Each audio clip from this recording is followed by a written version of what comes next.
The governor at that time, who was Governor Lamar Alexander, got the idea he would like to have something called Tennessee 86.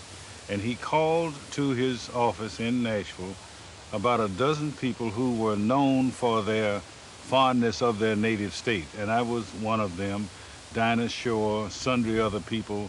And I met at this first meeting John Rice and Elizabeth Irwin. I never met Alex Haley and knew very little about him, but of course Roots was out at the time and it was very big. This was in '82, getting ready for Homecoming '86. And he asked me where I was from and so forth. And in the course of it, John Rice said to me, I've got a museum up near Knoxville, and why don't you, if you're ever up that way, come and visit? And I said to him, I would love to. And he always seemed to be just enthralled with what anybody said. You know, he'd say, oh, well, and then he started asking questions. And he said, how far from Knoxville? I said, well, 18 miles or so. He said, you know, I'm coming up to, on the day they're opening the fair, the World's Fair in Knoxville. And I said, well, why don't you come out and see us? He said, took his little notebook out, scratched around. I don't know whether he wrote it down or not. But privately, I was thinking, who wants to see another museum? I am a buff of history, and I have been to many, many museums, but none of them near Knoxville. So it happened that later, when the World Fair came to Knoxville, I was speaking. John Rice read that I was going to be here, and he looked me up in the different hotels and called me. He was at the Holiday Inn, World's Fair Holiday. I said, I can be there in 20 minutes.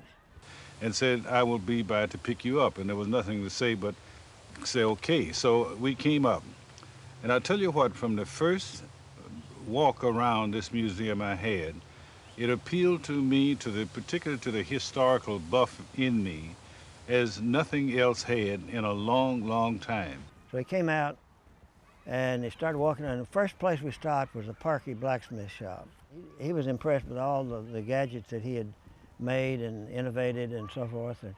And he said, this is just lovely. And they were plowing the garden with a mule out there, and he kept saying, isn't this lovely? You really do get a feeling here as if the people who once lived in these homes and in these places were still around and about. The atmosphere, the ambience of those people is here. He went up to this house here, and Thelma Phillips was there cooking beans and bacon on the fire. And he said, you know, this reminds me of my poor old grandmother, that I can just see her sitting there. People are coming here from by now around the world to see, and most importantly, I think, to feel the way it was in the mountains, in the Appalachians, a century and more ago. And that really, in kind of sum, is why I have become such a fan, as I say, of this museum, and of two people, John Rice and Elizabeth Irwin, began absolutely from scratch to create something that now is a document of their heritage and of the richness of this whole country.